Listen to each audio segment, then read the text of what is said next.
Hola Masters y amantes de la historia, bienvenidos una vez más al canal. En las fuentes grecolatinas, cuando refieren a los antiguos imperios que se erigieron en la región de Mesopotamia, se menciona a una misteriosa reina, de las poquísimas mandatarias femeninas que habían existido hasta esa época. Las fuentes que mencionan a esta monarca nos la describen como una dama radiante en belleza e inteligencia, pero también feroz, aguerrida, sedienta de ambición. Ella gobernó el imperio asirio y fundó Babilonia, o al menos construyó las murallas de esta ciudad en donde erigió su palacio principal. Fue tal su osadía que, no contenta con el imperio que había heredado, lanzó campañas de conquista a tierras que nunca habían sido dominadas por su gente. Esta mujer guerrera llegó a ser famosamente conocida como Semíramis, la reina legendaria. Según Diodoro de Sicilia, el principal historiador de quien obtenemos la mayoría de datos sobre nuestra reina, Semíramis nació en la ciudad de Ascalón, la cual los arqueólogos han ubicado al norte de Gaza, en la costa palestina. Fue hija de Dérceto, una diosa siria representada con alas y cola de pez. Cuenta Diodoro que Dérceto se había enemistado con la diosa Afrodita, aunque posiblemente esta Afrodita era Ishtar, y que por eso la diosa del amor provocó que Dérceto sintiera una atracción desenfrenada por un muchacho de entre sus devotos, con quien terminó haciendo la follación. Tras escuchar, Dérceto, ya relajada, se sintió avergonzada por su acto e hizo desaparecer de la faz de la tierra al infeliz joven para ocultar su deshonra. Sin embargo, Dérceto había quedado embarazada por aquella unión, dando a luz a una niña tiempo después. La diosa entonces abandona a la recién nacida a campo abierto en un rocoso desierto y nunca más vuelve a ver a su hija. Indefensa, uno no podría esperar otra cosa más que la niñita muriera en pocos días, pero no fue así. Allí donde la pequeña había sido abandonada era lugar de anidamiento de palomas. Fueron estos emplumados animales quienes, de manera asombrosa, la criaron y alimentaron por más de un año, hasta que unos pastores, preguntándose por qué las palomas últimamente se hallaban picoteando sus quesos, siguieron a las aves, encontrando así a la bebé. Cautivados por la belleza y ternura de la chiquilla, los pastores se la llevaron a su establo para entregársela al encargado de los rebaños reales de Asiria, cuyo nombre era Simas. Este, quien no había podido tener hijos, cuidó y crió a la niña como si fuera su propio retoño, bautizándola como Semíramis, que en lengua siria es una palabra derivada de paloma. Así, Semíramis creció en la casa de Simas hasta alcanzar la edad del matrimonio. Para ese entonces, ella era muy superior en belleza con respecto a las otras muchachas. Sucedió igualmente que en aquellos tiempos Nino, el rey del imperio asirio, envió a su intendente a inspeccionar los rebaños reales. Cuando ese hombre, llamado Ones, llegó a la casa de Simas, conoció a Semíramis, enamorándose al instante de la mujer, por lo que rogó a Simas que le concediera la mano de su hija en legítimo matrimonio. Simas terminó aceptando, y así fue como Semíramis, acompañando a su ahora marido, llegó a Nínive, capital del imperio. Semíramis engendró dos hijos de este primer matrimonio, llamados Giápates e Hidaspes.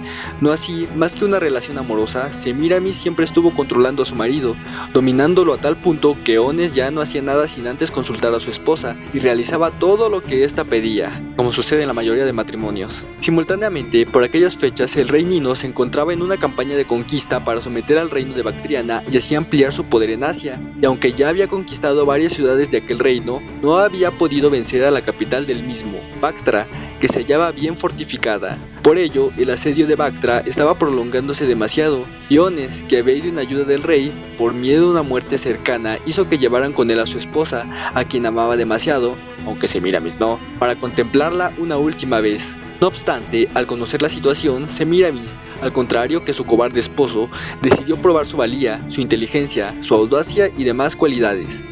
Primero se fabricó un vestido con el cual nadie podría determinar si era hombre o mujer, y que además la protegía del calor, la camuflaba y permitía que se moviese libremente. Dicho traje fue, según Diodoro, el que posteriormente los medos y persas usaban en batalla. Luego de eso, observó el panorama estratégicamente, descubriendo un punto débil en Bactra. Los ejércitos, tanto aliados como enemigos, se encontraban en las llanuras y caminos principales, pero nadie se acercaba contra la ciudad por sus enormes murallas, pensando en que no podrían traspasarlas. Sin embargo, estas apenas se hallaban resguardadas por unos pocos guardias. Sabiendo aquello, Semíramis reunió a los hombres adiestrados para escalar y, accediendo por un difícil barranco, ascendieron a las murallas, las atravesaron y tomaron parte de la ciudad. Desde la cima de aquellos muros, Semíramis hizo una señal a sus aliados, dando a entender que ya habían penetrado en Bactra. Los asirios, haciendo caso a la mujer, se dirigieron a Bactra, la conquistaron y de esa manera Nino sometió Bactriana por completo. Luego de esta conquista, Nino supo que gracias a Semiramis la hazaña había sido posible, por lo que el rey colmó de regalos a la mujer y se enamoró completamente de ella. Esto llevó al monarca a intentar convencer a Ones de que le cediera a su esposa voluntariamente, ofreciendo incluso a su propia hija a cambio de Semiramis, pero Ones siempre rechazaba aquellas ofertas. Finalmente, decidido a quedarse con Semiramis, Nino amenazó a su intendente con sacarle los ojos si no le cedía a su mujer. Con aquella pena sobre él y enloquecido por el amor, Ones terminó suicidándose. Así, Nino se casa con Semiramis, lo que la convierte en la reina del imperio asirio. Los años transcurrían con cierta normalidad. Nino había demostrado tener más voluntad y carisma que Ones, por lo que la reina Semiramis no influyó demasiado en las decisiones reales. Semiramis tuvo un hijo de Nino al que llamaron Ninias. Poco después, Nino falleció y como Ninias aún era un niño, no podía heredar el trono. Fue así que Semiramis, al menos hasta que su hijo llegara a la edad adecuada, se convertiría en la gobernante absoluta de toda Asiria. Semiramis era una mujer, además de hermosa, valiente e inteligente, muy ambiciosa. Deseaba superar en gloria a todos los anteriores monarcas que habían ocupado su trono, y su primer deseo fue fundar su propia ciudad, Babilonia. Algunos historiadores sí la ponen como constructora de la ciudad, mientras que otros simplemente le adjudican la construcción de las murallas y puertas monumentales. Sea como sea, todos concuerdan en que Semiramis erigió una magna obra en su honor. Por otro lado, dentro y alrededor de su ciudad, la reina hizo construir diques, palacios, muelles, puentes, túneles, canales para encaminar el curso del Éufrates, santuarios a los dioses, obras artísticas que plasmaban al difunto Nino y a ella, estatuas y más. Pero no solo eso, sino que también algunos autores, como el geógrafo Estrabón, le atribuyen la creación de los famosos y hermosos jardines colgantes de Babilonia, aunque realmente, incluso en el mundo clásico, se sabía que quien había mandado construir aquellos jardines fue el rey Nabucodonosor II, en el siglo VI antes de la era común, casi 2 siglos después de la vida de Semiramis. Babilonia y todo lo que en ella se construyó no fueron las únicas obras de Semiramis. También la reina fundó otras ciudades más pequeñas junto a los ríos Éufrates y Tigris, que sirvieron principalmente como localidades comerciales. Fundó un parque cerca del monte Bajistano, entre Babilonia y Media, y un hermoso mausoleo para su esposo, además de dedicar altares y templos a los dioses en distintos puntos de su imperio. Asimismo, viajó a lugares como Media, Ecbatana y Persia, que también formaban parte de su reino, e hizo obras que ayudaron a la ciudad, como lo son caminos y canales para el agua. Poco a poco, Semiramis se fue consolidando entre su gente como una reina capaz, y el ser una figura femenina y hermosa la volvió objeto de deseo entre muchos hombres. La monarca, sin embargo, no volvería a casarse porque temía perder su poder político, aunque eso no evitó que gozase de los placeres carnales. Según diversos autores, Semiramis elegía a los hombres más apuestos de entre sus soldados para pasar la noche con ellos, pero, tal como su madre había hecho, terminaba asesinando a todo hombre que intimaba con ella.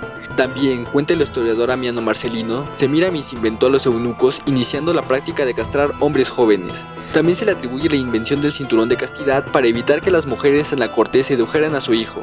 Pero quizás el más terrible de los hechos atribuidos a Semiramis sea aquel que cuenta que la reina tenía relaciones incestuosas con su hijo Ninias y que por esto mismo hizo ley que los padres e hijos pudiesen casarse según conviniese. Las tradiciones armenias, por otro lado, relatan que Semiramis intentó seducir al rey Ara el Bello, que como su nombre indica, derrochaba belleza. Cuenta esta tradición que cuando Semiramis conoció al rey Ara lo terminó deseando, pero que el monarca armenio siempre la rechazó. Semiramis, indignada por tantos rechazos, terminó declarando la guerra a Ara, pero dio la orden de que el rey fuese capturado vivo. No así, Ara, quien desconocía las órdenes de su ahora rival, hizo que uno de sus escuderos portara sus ropas características y el rey optó por vestir como el escudero. Entonces, en el campo de batalla, Ara es asesinado por equivocación y el falso Ara sobrevivió.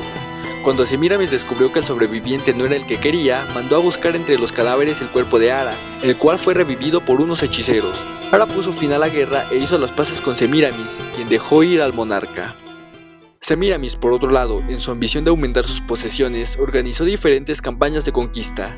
Sus primeras marchas fueron hacia Egipto, Libia y Etiopía, en el continente africano, naciones que logró someter como había deseado, pero aquello no había sido suficiente. Durante una visita a la ciudad de Bactra, escuchó de ciertas tierras más al este, el reino de la India, único en territorio, belleza y riqueza. Semiramis no se quedaría con las ganas de poseer aquella esplendorosa nación, así que organizó su futura expedición a la India.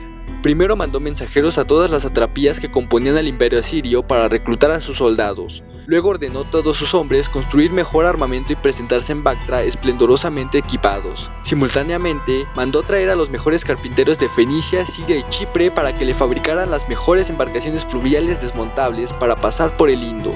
Y por último, al enterarse Semíramis de que el poderío del ejército indio estaba en el uso de elefantes, en lugar de adiestrar paquidermos, Semíramis encontró más factible fabricar elefantes señuelo, manejados por un hombre montado en un camello. Con todos estos preparativos, 3 años después, la reina siria, con todas sus huestes, se dirige hacia la India.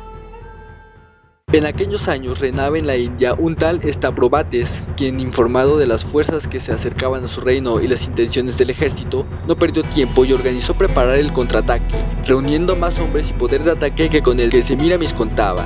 Además de eso, Stavrobates envió cartas a la reina siria donde la acusaba de iniciar una guerra sin ofensa e insultándola de muchas formas, amenazaba con clavarla en una cruz cuando la hubiese vencido.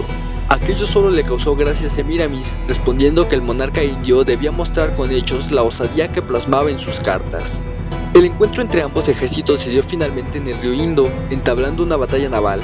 En esta primera parte del combate, Semíramis logró triunfar y Stavrobates ordenó a sus hombres que regresaran al otro lado del Indo. La reina siria, animada por su victoria, hizo construir rápidamente un puente para que sus guerreros a pie, los caballos y los falsos elefantes cruzaran el otro lado, persiguiendo al enemigo. Su táctica era usar a los paquidermos construidos con cuero de bueyes y rellenos con hierba para impresionar a los indios y confundirlos. Lo que Semíramis desconocía es que algunos de sus hombres, temiendo la fiereza de su reina por haber descuidado a la guardia la noche anterior, escaparon y se unieron al enemigo, contando la verdad sobre aquellos elefantes. Semíramis daba caza a los indios. Los caballos de estos habían retrocedido porque se espantaron al ver a los falsos elefantes. Según Diodoro, a pesar de que los equinos hindúes ya estaban acostumbrados a los elefantes, el extraño olor de las bestias señuelo de Semíramis, hechas con cuero de buey, fue lo que causó la confusión de los potros. La reina sentía que ganaba, así que nunca imaginó que estaba cayendo en una trampa. En efecto, los soldados indios que habían sido mandados al encuentro de Semíramis tenían la misión de conducirla a un lugar más abierto, donde esperaban el grueso de las fuerzas de Stavrobates. Cuando la reina y sus hombres arribaron al sitio, el rey indio contraatacó con todo su ejército, especialmente con sus elefantes, comenzando una masacre en donde incluso Semíramis resultó herida en un brazo. La reina, abatida, ordenó la retirada, y cuando ella y los sobrevivientes de su ejército cruzaron de nuevo el Indo, Semíramis derribó el puente que había construido. El rey Stavrobates, viendo que el enemigo se había retirado, decidió no perseguirlo por consejo de sus adivinos. Semíramis, quien regresó a Bactra luego de perder a 2/3 de sus fuerzas, jamás intentó volver a atacar a la India. Tiempo después, Ninias, ya en edad de tomar el reino, planeó una conspiración contra su madre. No obstante, en años anteriores, durante su estancia en Egipto, Semíramis, por medio del oráculo de Amon, ya sabía que aquello iba a ocurrir. Por ello, en cuanto se enteró de la conspiración, no causó ningún mal a su hijo, sino que incluso le cedió el trono. Tras ello, Semíramis, personaje semidivino, desapareció en los cielos, ascendiendo, en forma de paloma, con los dioses. Y esta ha sido la historia de Semíramis, un personaje bien definido en las fuentes grecolatinas, pero ¿en verdad existió?